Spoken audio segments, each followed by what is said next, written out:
guys! Welcome back ulit sa ating channel. So in this video guys, gagawa tayo ng personality quiz test. Dahil lang gamit natin dito ay mga gemstones. So pipili ka lang sa 10 gemstone na to at ang mapipili mo ay ang sagot na magpapakita ng lahat ng tungkol sa iyo. Alam nyo ba na ang mga gemstones ay sinasabing nagtataglay na higit sa material na kayamanan?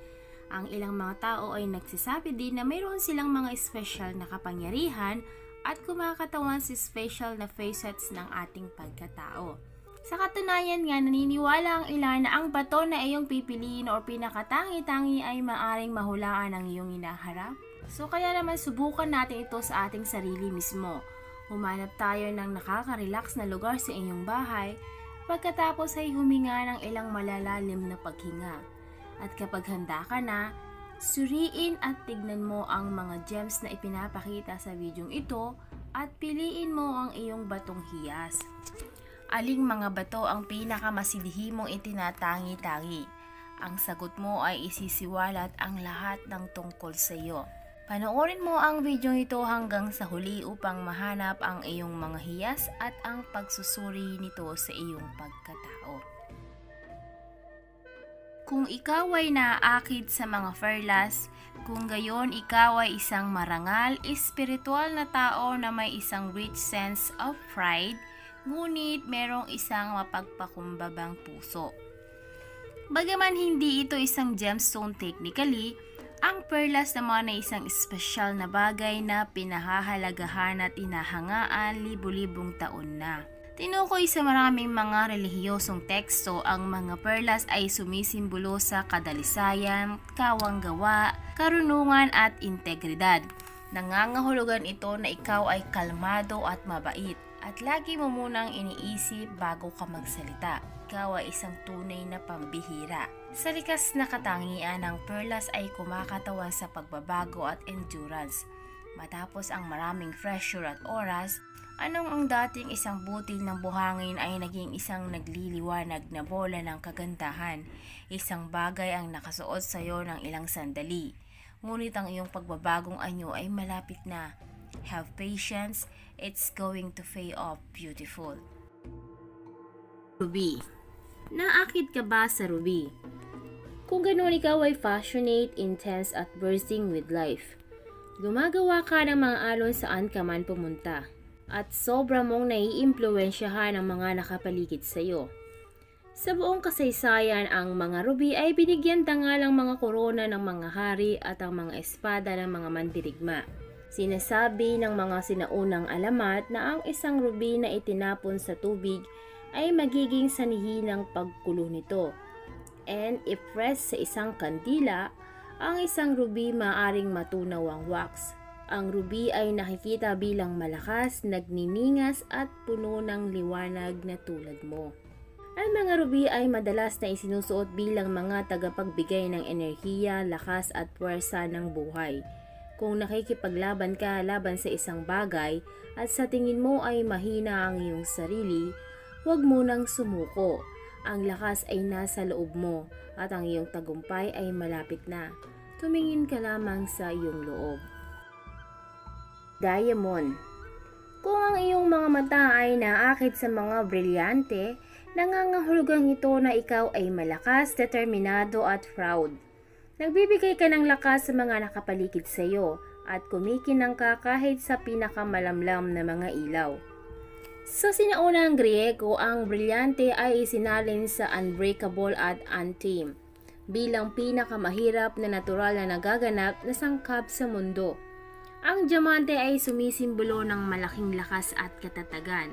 Given its transparent, mapanindim na kalidad, ang diamante ay kumakatawan din sa katapatan. Isa kang mabait at sincere na tao at handa kang gawin anuman ang mangyari, maisakatuparan lamang ang iyong mga layunin.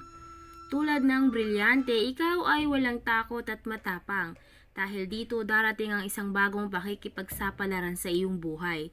Sa una, maaari kang magkaroon ng konting pag-aalinlangan tungkol dito, ngunit tandaan, hayaan ang iyong ilaw na gabayan ka. Topaz. Kung ikaw ay naakit sa asul na topaz, gagawin ka nitong isang kalmado, reflective soul na pinapahalagahan ng tahimik na mga sandali sa buhay. Naakit mo ang mga tao sa iyong balanse at peaceful nature. Sa mga sinaunang sibilisasyon, pinaniniwalaan ng mga asul na topaz ay may cooling powers. Ito ang eksaktong kabaligtaran ng ruby, dahil ang azul na topaz ay pinaniniwalaan na kayang palamigin ng tubig na kumukulo at nanggagalit na kalooban. Ginagamit din ito ng mga kultura bilang isang paraan ng komunikasyon, dahil pinaniniwalaan na makakatulong ito sa mga pinagmulan ng mga saloobin at enerhiya. Ang iyong nakakalmang enerhiya at malakas na kasanayan sa komunikasyon ay mahalaga at kakailanganin ito sa lalong madaling panahon. Gamitin ang mga ito at bibigyan ka ng gantimpalang tulad ng mga nasa paligid mo. Peridot. Dahil ikaw ay naaakit sa peridot, ikaw ay vibrant, energetic at likas na mausisa. Ang iyong ningning at kagalakan ay isang gabay na ilaw sa mga pinakamalapit sa iyo. Ang mga peridot ay natatakpan ng mahusay na misteryo. Walang nakakaalam sigurado kung saan nagmula ang salitang peridot at ang mga bato mismo ay bihira. Ang karamihan ay natatagpuan lamang sa mga meteorite at sa mga kakaibang minahan. Dahil sa kanilang pagiging natatangi, ang mga peridot ay lubos na pinahahalagahan. Sa loob ng maraming siglo, ang mga hari at mga reyna ay nagsusuot ng mga peridot para sa kanilang pinaghihinalaang paglilinis at mga katangian ng pagpapagaling. Huwag kang magulat kapag ang isang kapanapanabik na bagong pagkakataon ay darating sa iyong buhay. Ang iyong kumikinang na enerhiya ay iginuhit para sa iyo, kaya go for it. Aquamarine. Kung naaakit ka sa aquamarine, dapat kang maging isang spirited at adventurous soul. Ikaw ay kabataan, matapang at kumikinang with passion. Ang salitang aquamarine ay isinalin sa tubig ng dagat. Ang mga sinaunang kultura ay naniniwala na ang hiyas na ito ay pinasiyahan ng buwan, at ang mga mandaragat ay madalas na nagsusuot bilang isang form ng protection. Sa mga alamat, ang aquamarine ay isang paboritong kayamanan ng mermaids dahil kahawig ito ng manigas na tubig. Dahil sa kadiliman ng kulay at mapanindim na kalikasan, madalas itong ginagamit ng mga shamans upang makipag-usap sa kabilang panig. Kung nakaramdam ka ng pagkabagot kani-kanina lamang, huwag mag-alala. Ang iyong enerhiya ay mga akit ng isang bagay na hindi ka panipaniwala sa iyong buhay.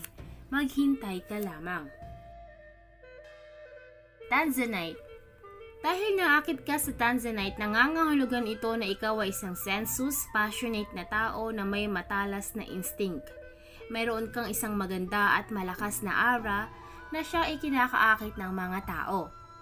Ang Tanzanite ay incredibly rare dahil natatagpuan lamang ito sa isang lugar sa planeta.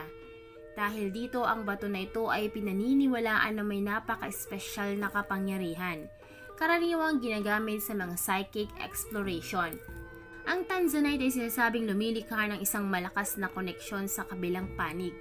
Dahil dito, kinakatawan nito ang koneksyon, komunikasyon at kapangyarihan. Ang mga naaakit sa batong ito ay napakadaling maunawaan. Itigil ang pagpapawalang bahala sa iyong mga instinct. Alam mong hindi pa ito nagkakamali dati. Citrine. Naakit ka ba sa citrine? Kung ganon, ikaw ay bubbly, malikhaing espiritu na may isang tunay na kasiyahan sa buhay. Ikaw ay palaging mabait, warm at kapanapanabik. Kinuha mula sa salitang Pranses para sa lemon. Citrine ay kumakatawan sa freshness at zing. Sinasabing ang pagdadala ng bato na ito ay maaring mabago ang mga negatibong kaisipan patungo sa mga positibong kaisipan. Ang sino mang naaakit sa batong ito ay isang taong nakatataas na pinapahalagahan ang mga solusyon at pagtutulungan na magkakasama. Palagi kang mayroong mga bagong ideya at pananaw. Ang mga madilim na ulap ay maaring subukin ka kung minsan, ngunit huwag mo silang hahayaan. Dahil ang iyong sinag ay laging magliliwanag hanggang sa dulo. Pink Tourmaline. Kung naakit ka sa pink tourmaline, nangangahulugan ito na ikaw ay soft, sensitibo at maawain. Ikaw ay sweet at sincere at nakakaginhawa ka sa mga nasa paligid mo. Mula nang unang ipinakilala lang Tiffany & Company noong 1876, ang tourmaline ay naging napakahalagang kayamanan. Ngunit bago ito pinahalagahan para sa kagandahan, pinag-aralan ito para sa agham. Napansin ng mga mananaliksik na sa pamamagitan ng pag-init o pagkaskas ng bato, ang mamahaling gems na ito ay magiging electrically charged. Ang pagkaakit sa batong ito ay nangangahulugang nararamdaman mo ang mga bagay na napakalakas at hindi mo maiwasang mag-react kapag nahawakan. Kung naghihintay ka ng isang push o isang senyales, huwag lang tumingin sa malayo. Panahon na upang gumawa ng paggalaw. Ari ngang sweet ka, ngunit ikaw ay matigas din. Kaya go na para dito. At ang panghuli ang gems number 10, amethyst. Akit ka sa amethyst.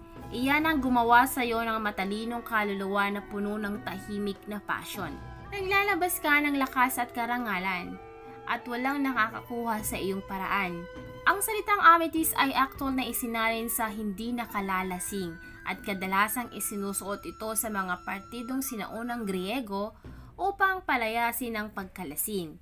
Pinapahalagahan para sa nakakapangilabot na mga kapangyarihan. Ang amethyst ay matagal nang itinuturing na mapagkukunan ng balanse, karunungan at kalinisan. Tulad ng amethyst, Eurygid, calm, control at kahinahunan. Ikaw ay isang imahe ng ina sa mga nakapaligid sa iyo, ngunit pagkakataon mo na to let loose at magsaya. Give in at hayaan ang iyong buhok na bumagsak. At yan ang ilan sa ating mga panaginip tungkol sa pera, mga kahulugan at interpretasyon. Pero paalala lamang po, ito ay mga gabay lamang. Walang sino man sa atin ang makakapagsabi ng mga tunay na mangyayari o magaganap sa atin.